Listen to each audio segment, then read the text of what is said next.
Hello hi friends, ನಾನಿವತ್ತು ration ಅಕ್ಕಿಯಿಂದ vegetable pulao ಹೇಗೆ ಮಾಡ್ಬೋದಂತ ಹೇಳಿಕೊಡ್ತೇನೆ. ತುಂಬ ಟೇಸ್ಟ್ ಆಗ್ತದೆ. ನಾವು ಬೇರೆ ಬೇರೆ ಬಾಸ್ಮತಿ ಅಕ್ಕಿ ಯೂಸ್ ಮಾಡಬೇಕಂತ ಇಲ್ಲ. ನಾನು ಹೇಗೆ ಮಾಡ್ತೇನೆ ಅಂತ ನೋಡಿ.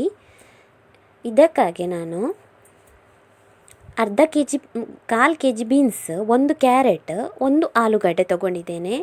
ಇದು ಕ್ಯಾರೆಟನ್ನು ತುರಿದು ಇಟ್ಕೊಂಡಿದ್ದೇನೆ, ಬೀನ್ಸ್ ಕೂಡ, 1 ಬಟಾಟೆ, ಮತ್ತು 2 ಇಂಚಷ್ಟು ಹಸಿ ಶುಂಠಿ ಮತ್ತು ಬೆಳ್ಳುಳ್ಳಿ ತೊಗೊಂಡಿದ್ದೇನೆ.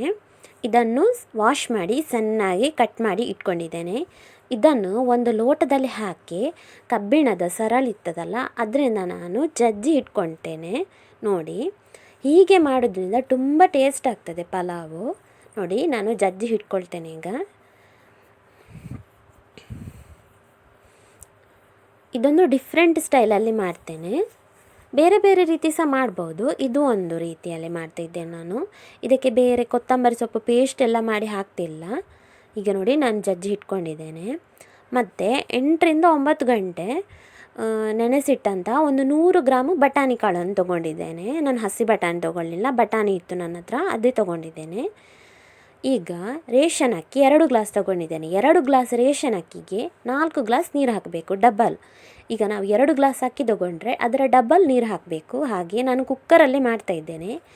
ಇದು ಹಚ್ಚಿಟ್ಕೊಂಡಂತಹ ತರಕಾರಿ, ಬೀನ್ಸ್, ಕ್ಯಾರೆಟ್, ಬಟಾಟೆ ಮತ್ತು ಶುಂಠಿ ಮತ್ತು ಬೆಳ್ಳುಳ್ಳಿಯನ್ನು ಜಜ್ಜಿ ಒಂದು ಲೋಟದಲ್ಲಿ ಇಟ್ಕೊಂಡಿದ್ದೇನೆ, ನಾನು ತೆಗೆದಿಟ್ಟಿದ್ದೇನೆ.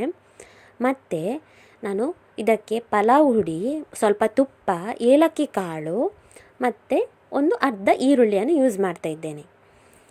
ತುಪ್ಪ ಯಾಕಂದರೆ ಸ್ವಲ್ಪ ಪರಿಮಳ ಆಗ್ತದೆ, ಅದಕ್ಕಾಗಿ ನಾನು ತುಪ್ಪ ಯೂಸ್ ಮಾಡಿದ್ದೇನೆ. ಪಲಾವ್ ಹುಡಿ ಸಹ ನಾನು ಸ್ವಲ್ಪ ಯೂಸ್ ಮಾಡ್ತೇನೆ, ಒಂದು ಅರ್ಧ ಚಮಚದ ಒಂದು ಚಮಚದ ಅಷ್ಟೇ. ಇದು ಏಲಕ್ಕಿ ಕಾಳು. ಇಷ್ಟು ನಾನು ಇಂಗ್ರೀಡಿಯೆಂಟ್ಸ್ ತೊಗೊಂಡಿದ್ದೇನೆ. ಇದು ರೇಷನ್ ಅಕ್ಕಿಯಲ್ಲೇ ನಾನು ಮಾಡ್ತಾಯಿದ್ದೇನೆ. ಇದು ರೇಷನ್ ಅಕ್ಕಿ 2 ಗ್ಲಾಸ್. ಇದನ್ನು ನಾನು ಚೆಂದ ವಾಶ್ ಮಾಡಿ 3 ಸಲ ತೆಗೆದಿಟ್ಟಿದ್ದೇನೆ. ಈಗ ಒಂದು ಕುಕ್ಕರಲ್ಲಿ ಎಣ್ಣೆ ಹಾಕಿ ಅದಕ್ಕೆ ಅರ್ಧ ಈರುಳ್ಳಿ ಹಾಕಿದ್ದೇನೆ. ಮತ್ತು ಇದು ಏಲಕ್ಕಿ ಕಾಳು ಹಾಕ್ತಿದ್ದೇನೆ. ಏಲಕ್ಕಿ ಕಾಳು ಯಾಕಂದರೆ ಸ್ವಲ್ಪ ಫ್ಲೇವರ್ ಒಳ್ಳೆಯದಾಗ್ತದೆ, ಪರಿಮಳ ಬರ್ತದೆ. ಮತ್ತು ಹಸಿ ಶುಂಠಿ ಮತ್ತು ಬೆಳ್ಳುಳ್ಳಿ ಪೇಸ್ಟನ್ನು ನಾನು ಜಜ್ಜಿ ಇಟ್ಟಿದ್ದೇನಲ್ಲ ಒಂದು ಲೋಟದಲ್ಲಿ, ಅದನ್ನು ಕೂಡ ಹಾಕ್ತಿದ್ದೇನೆ. ಇದು ಹಾಗೆ ಎಣ್ಣೆಯಲ್ಲಿ ಫ್ರೈ ಆಗಲಿ. ಇದಕ್ಕೆ ಸ್ವಲ್ಪ ನಾನು ಎಣ್ಣೆ ಜಾಸ್ತಿ ಯೂಸ್ ಮಾಡಿದ್ದೇನೆ, ಒಂದು 3 ಚಮಚದಷ್ಟು ಯೂಸ್ ಮಾಡಿದ್ದೇನೆ. ಈಗ ಹೆಚ್ಚಿಟ್ಕೊಂಡಂತಹ ತರಕಾರಿಯನ್ನು ಕೂಡ ಹಾಕ್ತೇನೆ. ಅದು ಎಣ್ಣೆಯಲ್ಲೇ ಫ್ರೈ ಆದರೆ ಒಂದು ಟೇಸ್ಟ್, ಡಿಫ್ರೆಂಟ್ ಟೇಸ್ಟ್ ಬರ್ತದೆ, ತುಂಬ ಒಳ್ಳೆಯದಾಗ್ತದೆ ಹೀಗೆ ಮಾಡೋದ್ರಿಂದ. ಈಗ ನೀರಲ್ಲಿ ನೆನೆಸಿಟ್ಟಂತಹ ಬಟಾಣಿ ಕಾಳನ್ನು ಕೂಡ ಹಾಕ್ತೇನೆ. ಇದು ಒಂದು ಸ್ವಲ್ಪ 3 ನಿಮಿಷ ಅದರಲ್ಲೇ ಫ್ರೈ ಆಗಲಿ. ಈಗ ಅಕ್ಕಿಯನ್ನು ಕೂಡ ಹಾಕಿದೆ ನಾನು ಆಗಲೇ ಹೇಳಿದೆ, 2 ಗ್ಲಾಸ್ ಅಕ್ಕಿ ತೊಗೊಂಡ್ರೆ ಅದರ ಡಬಲ್ ನಾವು ನೀರು ಹಾಕಬೇಕು ಕುಕ್ಕರಲ್ಲಿ ಮಾಡುವಾಗ. ಪಲಾವ್ ಹುಡಿ ಕೂಡ ಹಾಕಿದೆ ನಾನು. ಈಗ ನೀರು ಹಾಕ್ತಾಯಿದ್ದೇನೆ, 4 ಗ್ಲಾಸ್ ಹಾಕ್ತೇನೆ. 2 ಗ್ಲಾಸ್ ಅಕ್ಕಿಗೆ 4 ಗ್ಲಾಸ್ ನೀರು ಹಾಕ್ತಾಯಿದ್ದೇನೆ ಕುಕ್ಕರಲ್ಲಿ.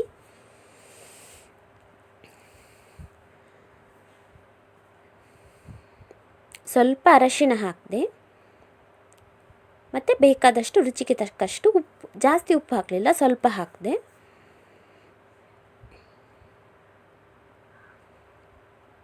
ಇದು ಕುಕ್ಕರಲ್ಲಿ ಮಾಡೋದ್ರಿಂದ ಪಲಾವ್ಗೆ ನಾವು 2 ವಿಸಿಲ್ ಕೂಗಿಸಬೇಕು.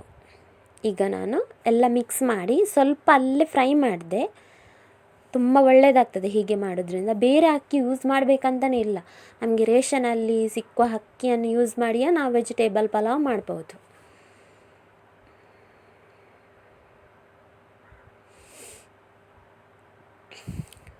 ಸ್ವಲ್ಪ ಹಾಗೆ ನಾನು ಸೌಟಿನಲ್ಲೇ ಇದು ಮಾಡ್ತೇನೆ, ಅದು ಫ್ಲೇವರ್ ಒಳ್ಳೆಯದಾಗ್ತದೆ. ಈಗ ಮುಚ್ಚಳ ಮುಚ್ಚಿ 2 ವಿಸಿಲ್ ಕೂಗಿಸ್ತೇನೆ. ಮತ್ತು ನಾನು ರಾಯ್ತ ಮಾಡೋದಕ್ಕೆ 1 ಟೊಮ್ಯಾಟೊ, ಸ್ವಲ್ಪ ಕೊತ್ತಂಬರಿ ಸೊಪ್ಪು, 1 ಹಸಿಮೆಣಸು ಅಂದರೆ ಗ್ರೀನ್ ಚಿಲ್ಲಿ, 1 ಈರುಳ್ಳಿ ತೊಗೊಂಡಿದ್ದೇನೆ. ಮತ್ತು ಬೇರೆ ಎಂತ ತೊಗೊಳ್ಳಿ ನಾನು. ನೋಡಿ, 2 ವಿಸಿಲ್ ಆದಮೇಲೆ ಪಲಾವ್ ರೆಡಿ ಇದೆ. ಈಗ ಬಿಸಿ ಬಿಸಿಯಾಗಿ ಪಲಾವ್ ರೆಡಿ ಇದೆ. ಇದಕ್ಕೆ ನಾನು ಸ್ವಲ್ಪ ತುಪ್ಪ ಹಾಕ್ತೇನೆ. ತುಪ್ಪ ಹಾಕಿ ಹಾಗೆ ಮುಚ್ಚಿಡ್ತೇನೆ. ಆಗ ತುಂಬ ಒಳ್ಳೆ ಫ್ಲೇವರ್ ಬರ್ತದೆ, ತುಂಬ ಪರಿಮಳ ಸಹ ಬರ್ತದೆ. ಅದಕ್ಕೆ ಸ್ವಲ್ಪ ಕೊತ್ತಂಬರಿ ಸೊಪ್ಪನ್ನು ಕೂಡ ಹಾಕ್ತೇನೆ. ಸ್ವಲ್ಪ ಹಾಕ್ತೇನೆ, ಜಾಸ್ತಿ ಹಾಕಲಿಲ್ಲ, ಸ್ವಲ್ಪ ಅದರ ಫ್ಲೇವರ್ ಬರಲಿ ಅಂತ. ಈಗ ಮುಚ್ಚಳ ಮುಚ್ಚಿ ಹಾಗೆ ಇಡ್ತೇನೆ. ಈಗ ಹಾಗೆ ಇರಲಿ. ಈಗ ನಾನು ರಾಯ್ತ ಮಾಡೋದಕ್ಕೆ 1 ಟೊಮ್ಯಾಟೊ, 1 ಈರುಳ್ಳಿ, 1 ಹಸಿಮೆಣಸು ಮತ್ತು ಸ್ವಲ್ಪ ಕೊತ್ತಂಬರಿ ಸೊಪ್ಪು ಮತ್ತು 1 ಪ್ಯಾಕೆಟ್ ಮೊಸರು ತೊಗೊಂಡಿದ್ದೇನೆ. ನಂದಿನಿ ಮೊಸರು ತೊಗೊಂಡಿದ್ದೇನೆ ನಾನು.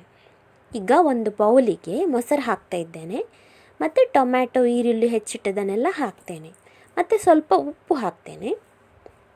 ಇಷ್ಟೇ, ಮತ್ತು ಬೇರೆ ನಾನು ಹಸಿ ಶುಂಠಿ ಇದಕ್ಕೆ ಪುನಃ ಆ್ಯಡ್ ಮಾಡಲಿಲ್ಲ. ಆಲ್ರೆಡಿ ನಾನು ಪಲಾವ್ಗೆ ಹಾಕಿದ್ರಿಂದ ಇದಕ್ಕೆ ಪುನಃ ನಾನು ಹಸಿ ಶುಂಠಿ ಹಾಕಲಿಲ್ಲ. ಇದಕ್ಕೆ ಮೊಸರು ಹಾಕಿ ನಾನು ರಾಯ್ತ ರೆಡಿ ಮಾಡಿದೆ. ಸ್ವಲ್ಪ ತೆಳುವಾಗೆ ಮಾಡಿದೆ ನಾನು. ನೋಡಿ, ಈಗ ನಾನು ಮುಚ್ಚಳ ತೆಗಿತೇನೆ ಪಲಾವಿದ್ದು. ನೋಡಿ, ರೇಷನ್ ಅಕ್ಕಿಯಿಂದ ಎಷ್ಟು ಸೂಪರಾಗಿ ಪಲಾವ್ ರೆಡಿಯಾಗಿದೆ ಅಂತ ನೀವೇ ನೋಡಿ. ನಾವು ಬೇರೆ ಅಕ್ಕಿ ಯೂಸ್ ಮಾಡಬೇಕಂತಲೇ ಇಲ್ಲ. ಇದರಿಂದನೇ ನಾವು ಸೂಪರ್ ಪಲಾವ್, ವೆಜಿಟೇಬಲ್ ಪಲಾವನ್ನು ರೆಡಿ ಮಾಡ್ಬೋದು. ನೋಡಿ, ಮುದ್ದೆ ಎಲ್ಲ ಆಗಲಿಲ್ಲ, ಎಣ್ಣೆ ಹಾಗೆ ಸ್ವಲ್ಪ ಬಿಡಿ ಬಿಡಿಯಾಗಿ ಆಗಿದೆ. ನಾನು ಇದಕ್ಕೆ ಬೇರೆ ಪೇಸ್ಟ್, ಪುದೀನ ಸೊಪ್ಪುದು ಪೇಸ್ಟ್ ಎಂತ ಯೂಸ್ ಮಾಡಲಿಲ್ಲ. ಇದು ಸಿಂಪಲಾಗಿ ಒಂದು ವೆಜಿಟೇಬಲ್ ಪಲಾವ್ ಮಾಡಿದ್ದೇನೆ. ತುಂಬ ಟೇಸ್ಟ್ ಆಗ್ತದೆ. ನಾವು ಬೇರೆ ಅಕ್ಕಿ ಯೂಸ್ ಮಾಡಲಿಲ್ಲ, ರೇಷನಿಂದ ತಂದ ಅಕ್ಕಿಯನ್ನೇ ಯೂಸ್ ಮಾಡಿದ್ದು. ವೆಜಿಟೇಬಲ್ ಪಲಾವ್ ರೆಡಿ ಇದೆ ರಾಯ್ತ ಜೊತೆ. ನೋಡಿ, ತುಂಬ ಬಿಡಿ ಬಿಡಿಯಾಗಿ ಆಗಿದೆ. ನೀವು ಕೂಡ ಒಮ್ಮೆ ಟ್ರೈ ಮಾಡಿ ನೋಡಿ. ಬೇರೆ ಅಕ್ಕಿ ಯೂಸ್ ಮಾಡಬೇಕಂತಲೇ ಇಲ್ಲ, ನಾವು ಪುನಃ ಅಂಗಡಿಯಿಂದ ತಂದು ವೆಜಿಟೇಬಲ್ ಪಲಾವ್ ರೆಡಿ ಇದೆ ಈಗ.